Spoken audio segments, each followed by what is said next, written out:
느헤미야 개요. 지금부터 시작합니다. 제일 먼저 성경에서 느헤미야가 어디쯤에 위치하고 있는지를 살펴볼게요. 구약시대의 핵심 인물 딱 3명만 꼽는다면 아브라함, 모세, 다윗입니다. 창세기에서 하나님은 한 사람을 부르셨어요. 아브라함이죠. 그리고 출애굽기에서 하나님은 한 민족을 부르십니다. 이스라엘 백성. 이 백성들이 정착할 땅이 필요해졌어요. 그래서 하나님은 그들을 출애굽시키시고 가나안 땅으로 인도하신 거예요. 250만 명이 넘는 이 많은 사람들이 함께 살아가려면 뭐가 필요할까요? 법이 필요하죠. 그 율법이 기록된 책이 바로 레위기예요. 그리고 그 율법을 잘 지키는지 안 지키는지를 확인하고 훈련하는 내용이 민수기인 것입니다. 자, 40년 동안 광야에서 훈련을 받다 보니까 2세들이 태어났어요. 다음 세대를 위한 특강, 그것이 바로 신명기가 되는 것입니다. 자, 이제 드디어 약속의 땅, 가나안 땅에 들어갔어요. 가나안 정복 시대죠. 리더는 여호수아. 자, 그런데 이때까지만 해도 왕이 없었어요. 사사라고 하는 민족의 지도자들이 다스리던 시대, 이 사사 시대에는 2권의 책이 쓰여집니다. 사사기와 룻기. 자, 먼저 사사기는 베냐민 지파의 사울 왕이 어떻게 등장하게 되는지를 설명하는 책이 사사기예요. 그리고 룻기는 유다 지파 다윗 왕이 어떻게 등장하게 되는지를 설명하는 책이 룻기가 되겠습니다. 자, 이제 드디어 왕정 시대, 다윗의 시대, 통일 왕국 시대가 시작됩니다. 사무엘상은 다윗이 왕이 되기 전의 이야기고 사무엘하는 다윗이 왕이 된 그 다음부터의 이야기를 다루고 있어요. 사울, 다윗, 솔로몬 요 3명의 왕까지만 통일 왕국 시대고 그 다음부터는 남북으로 왕국이 갈라지게 됩니다. 이 분열 왕국 시대 이야기는 열왕기상 그리고 열왕기 하에 나옵니다. 자, 이 중에서 북왕국 이스라엘은 아수르에 의해서 완전히 멸망당하고 남왕국 유다는 바벨론의 포로로 끌려가게 되었습니다. 자, 그러다가 바벨론이 또 망하고 페르시아 제국이 패권을 차지했을 때 갑자기 포로 귀환 칙령이 내려지게 돼요. 자, 그러니까 원하는 사람은 고향으로 돌아갈 수가 있다는 거예요. 이게 포로 귀환 시대인 것입니다. 그 이야기가 에스라, 에스더, 느헤미야에 나와요. 자, 이 3사람 에스라, 에스더, 느헤미야는 거의 동시대에 활약을 했는데 이스라엘의 3대 지파를 대표하는 사람들입니다.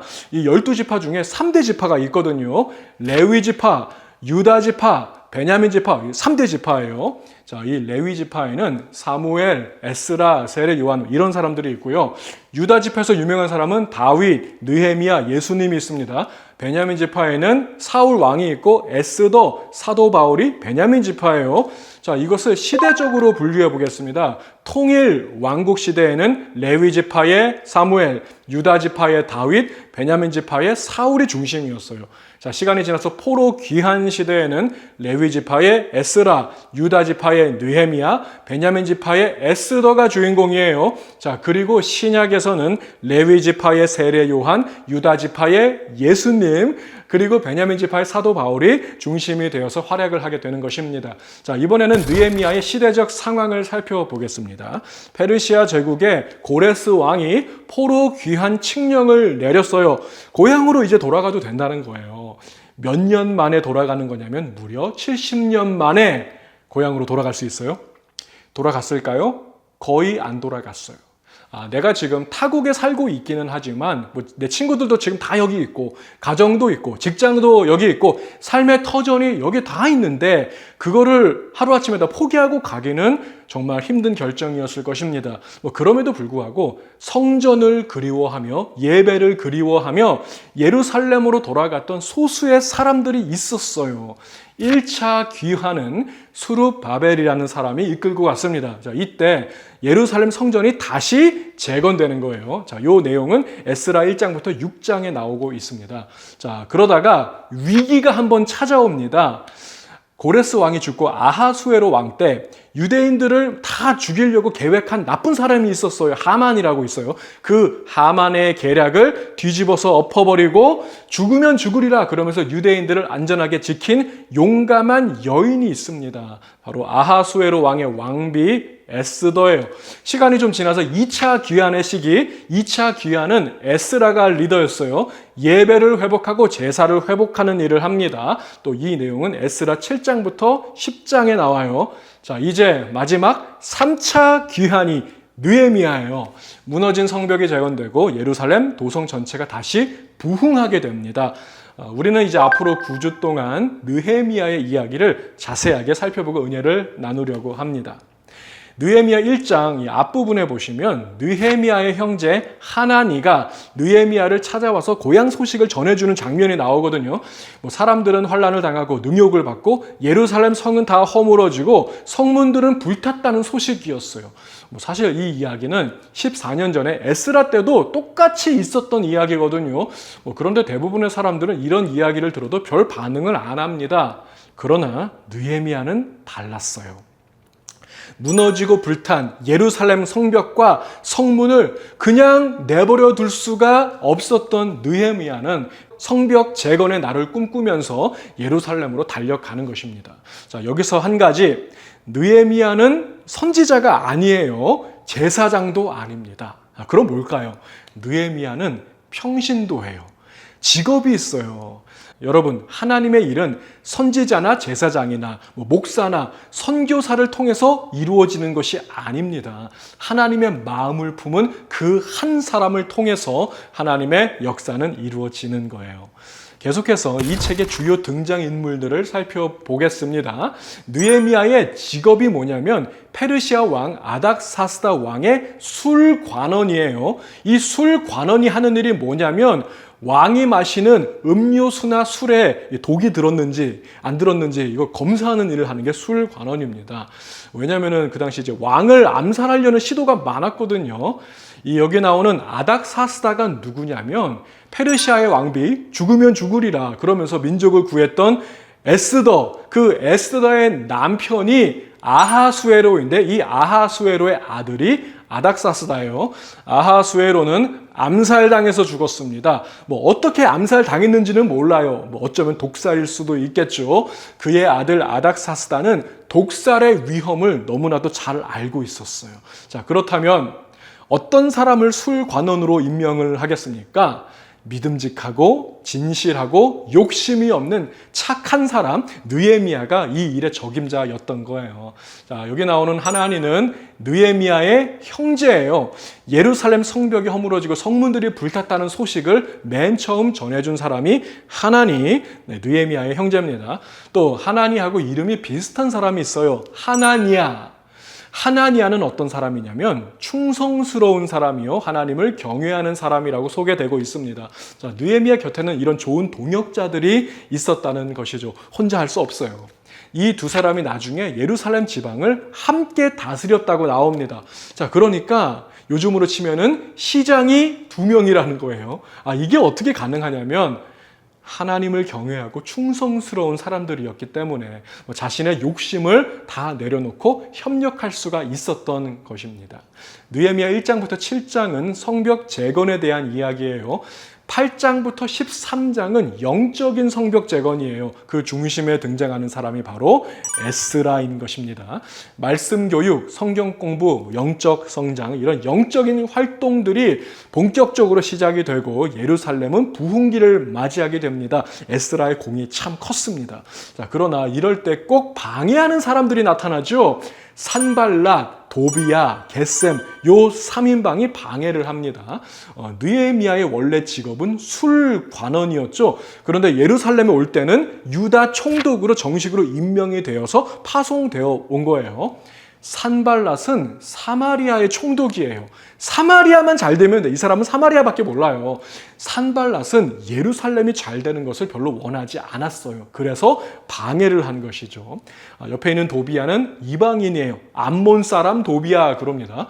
처음에는 산발랏 다음에 2인자로 주로 나오는데 나중에는 산발랏보다 더해요.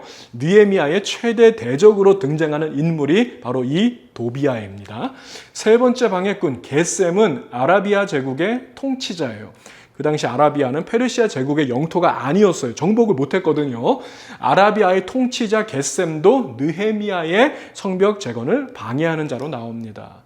그뿐 아니라 배신자도 있었어요. 자, 스마야는 원래 선지자예요.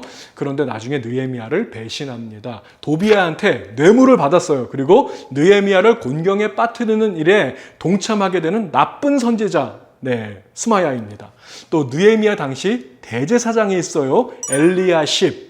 자, 엘리야십 대제사장은 원래는 좋은 제사장이었어요. 네, 그런데 나중에는 또 도비야와 한편을 먹고 산발락 가문하고는 사돈 관계를 맺어요. 변질된 제사장인 것입니다. 보세요. 선지자도 무너지고 제사장도 무너질 때 위대한 평신도 지도자 느헤미야는 끝까지 믿음 지키고 소명을 이루었습니다. 이번에는 이 책의 저자가 누군지를 살펴보겠습니다. 느헤미야서에는 느헤미야가 직접 한 말이 1인칭 시점으로 기록이 되어 있어요. 나는, 나에게 1인칭 시점이 많이 나옵니다. 그리고 이 책에는 유대인들이 비밀리에 보관하고 있던 내부 기밀 문서에 기록된 내용이 아주 자주 나옵니다. 인봉한 유대인들의 실명이 나온다든지, 자, 이런 것들을 봤을 때 이 책의 저자는 유대인의 지도자 중에 한 명이었을 것이 분명합니다. 그리고 또 한 가지, 이 책에는 느헤미야가 죽은 다음에 활동했던 사람들의 이름이 많이 나와요. 그러니까 이건 느헤미야가 쓴 책이 아니라는 것입니다. 하나만 더요. 이 책에는 바벨론과 페르시아 제국의 고위층 관리만 열람할 수 있는 어떤 내부 정보, 기밀 정보, 내부 문서의 내용이 자주 인용이 되고 있습니다. 이 모든 것을 종합해 봤을 때 이 책을 최종적으로 편집하고 완성한 사람은 느헤미야가 아닙니다. 그러나 느헤미야와 개인적인 친분이 있는 사람인 것은 확실해요. 1인칭 시점으로 느헤미야의 관점으로 쓰여졌기 때문이죠. 이 책의 저자는 유대인들의 내부 문서에 접근할 수 있는 권한이 있는 사람인 것으로 보입니다. 그리고 느헤미야가 죽은 다음에 수십 년 이상을 더 생존했던 사람이에요. 또 마지막으로 제국의 기밀 문서를 열람할 수 있는 페르시아 제국의 고위층 관리였을 것입니다. 그렇다면 도대체 누굴까요? 느헤미야는 아닙니다. 에스라도 아닙니다. 에스더도 아닙니다. 유대인이면서 페르시아 제국의 고위층 관리까지 올라간 후대의 사람 중에 어떤 사람이에요. 우리는 그가 누구인지는 알 수 없습니다. 저장 연대도 살펴볼게요. 느헤미야의 3차 귀환은 BC 444년경이에요. 유다의 총독으로 파견돼서 12년 동안 총독으로 재임을 했거든요. 그런데 느헤미야 12장에 보시면 여기 대제사장들의 이름이 나옵니다. 엘리야십은 느헤미야 당시에 있었던 대제사장이에요. 얏두아는 엘리야십의 증손자예요. BC 370년부터 330년까지 이때 대제사장이었는데 이 사람의 이름까지 나오는 것을 봤을 때 아무리 빨라도 BC 370년 이후에나 이 책이 나왔다는 것을 우리가 알 수 있는 대목입니다. 자, 이번에는 느헤미야의 구조를 살펴보겠습니다. 느헤미야는 크게 파트 1과 파트 2로 둘로 나눠져요. 1장부터 7장은 파트 1, 그리고 8장부터 13장이 파트 2. 파트 1은 예루살렘 성벽 재건에 대한 이야기예요. 또 파트 2는 영적인 성벽 재건에 대한 이야기인 것입니다. 예루살렘 성벽 재건은 단 52일 만에 완공되었습니다. 엄청 빨리 끝났죠. 영적인 성벽 재건은 12년 걸렸어요. 눈에 보이는 성전이나 성벽을 세우는 일도 중요하겠지만 그보다 더욱더 중요하고 힘든 일은 눈에 보이지 않는 영적인 성전과 성벽을 세우고 그것을 지켜나가는 일입니다. 저와 여러분이 바로 이 일을 위해서 부르심을 받았습니다. 자, 마지막으로 느헤미야의 적용 포인트를 살펴보고 마치겠습니다. 첫 번째 적용 포인트. 다른 사람의 죄를 바라보지 않고 나의 죄만 바라보세요. 느헤미야는 다른 사람이 지은 죄도 나의 죄라고 고백하고 우리의 죄라고 고백을 했습니다. 여러분, 우리 교회는 공동체입니다. 김 집사의 죄가 아니고요. 나의 죄고 우리 모두의 죄라는 것을 기억하십시오. 두 번째 적용 포인트. 긴급한 일보다 중요한 일을 먼저 하세요. 성벽 재건할 때 제일 먼저 건축한 것은 양문이었습니다. 그 다음에 망대를 두 번째로 세웠어요. 양문은 뭐 하는 거예요? 양문은 제사 드릴 때 필요한 거잖아요. 양이 왔다 갔다 하는 거. 망대는 적군의 동태를 살피기 위해서 반드시 필요한 거예요. 자, 이 둘 중에서 더 긴급하게 필요한 것은 무엇입니까? 망대죠. 안전이 중요하니까. 그러나 그보다 더 중요한 것은 양문이라는 거예요. 자, 우리 인생에도 망대가 있고 양문이 있습니다. 양문을 먼저 세우세요. 그 다음에 망대 세워도 늦지 않습니다. 복음을 회복하고 말씀을 회복하고 예수님과의 관계를 회복하는 것이 먼저입니다. 세 번째 적용 포인트, 나보다 강한 것이 우리입니다. 나보다 강한 것이 우리다. 느헤미야 3장은 성벽 재건의 현장이에요. 여기에 동참한 사람들 75명의 이름들이 이 느헤미야 3장에 다 나옵니다. 그런데 이 중요한 페이지에 안 나오는 게 딱 하나 있어요. 느헤미야의 이름은 단 한 번도 등장하지 않습니다. 그 대신 이름 없이 빚도 없이 수고하고 함께 해준 그 사람들, 그 동역자들의 이름을 하나하나 불러가면서 그들을 축복하고 있습니다. 느헤미야가 말하고 싶은 게 뭐예요? 내가 아니라 우리라는 거예요. 우리가 다 같이 이 일을 해냈다는 거예요.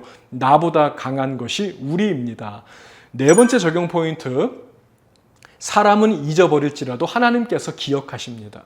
느헤미야는 총독 재임 기간 그 12년 동안에 총독의 녹을 받지 않았다고 했어요. 세금을 착취하지도 않고 다 백성들에게 돌려줬습니다. 자, 그러면서 느헤미야가 이런 기도를 드립니다. 내 하나님이여, 내가 이 백성을 위하여 행한 모든 일을 기억하사 내게 은혜를 베푸시옵소서. 아멘. 사람은 잊어버릴지라도 하나님께서 기억하시고 은혜를 베풀어 주실 것을 믿으시기 바랍니다. 다섯 번째 적용 포인트, 하나님의 전을 버려두지 아니하리라. 그러니까 그 전까지는 하나님의 전이 버려짐을 당했다는 거예요. 느헤미야는 하나님의 전을 사랑하고 주의 장막을 사모했습니다. 주의 궁정에서의 한 날이 다른 곳에서의 첫날보다 좋습니다. 여러분도 이와 같이 주의 전을 사모하는 자가 되시기를 바랍니다. 이제 마지막 여섯 번째 적용 포인트, 느헤미야는 선지자도 아니고 제사장도 아니고 위대한 평신도 지도자였습니다. 하나님의 일은 선지자나 제사장이나 목사나 선교사를 통해서만 이루어지는 것이 아니라 하나님의 마음을 품은 한 사람을 통해서 하나님의 역사는 이루어지는 것입니다.